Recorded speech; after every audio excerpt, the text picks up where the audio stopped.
Kauli hiyo imetolewa katika hafla ya kuhitimisha mafunzo ya miezi mitatu ya vijana kwa mujibu wa sheria kupitia Operation Nishati Safi iliyofanyika katika kikosi cha 841 JKT Mafinga. Akizungumza kwa niaba ya mkuu wa mkoa wa Iringa, mkuu wa wilaya ya Iringa Benjamin Sita amesema ingawa mabadiliko ya teknolojia yana manufaa makubwa, bado yapo matumizi mabaya ya mitandao ya kijamii yanayoweza kuhatarisha amani ya nchi. Kutokana na ukuaji wa maendeleo ya kiteknolojia na utandawazi, mitandao ya kijamii imekuwa ni sehemu katika mazingira yetu. Aidha, baadhi ya vijana wamekuwa hawana elimu ya kutosha juu ya matumizi sahihi ya mitandao ya kijamii.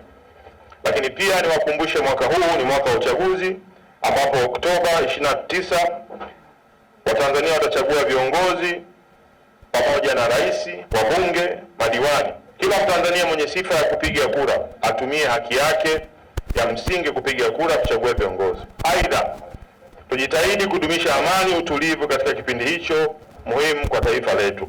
Kwa upande wake, Brigedia Jenerali Justus Mwilambege Kita aliyemwakilisha mkuu wa majeshi ya ulinzi amewataka vijana waliomaliza mafunzo hayo kudumu katika kiapo walichokula, akisema kuwa kufanya hivyo ni kutimiza wajibu wao mkubwa kama vijana wa taifa. Mlichowapa leo hii mbele ya mgeni rasmi ni ishara tosha kuwa taifa limewekeza sehemu sahihi na kwamba taifa litaendelea kuwa salama wakati wote, kwa kuwa lina vijana waaminifu wenye uzalendo walio tayari kulitumikia, kulilinda na kulijenga taifa lao la Tanzania. Mafunzo ya vijana wa Jeshi la Kujenga Taifa ni nguzo muhimu sana kwa taifa letu kwa ajili ya kuandaa viongozi waadilifu na wazalendo.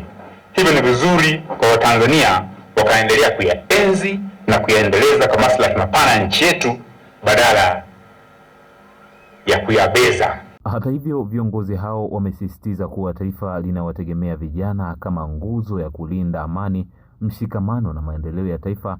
Hivyo ni wajibu wao kuonesha mfano wa nidhamu, mshikamano na uzalendo katika kila hatua ya maisha yao. Nikiripoti kutoka mkoani Iringa, mimi ni Musa Mgeveke.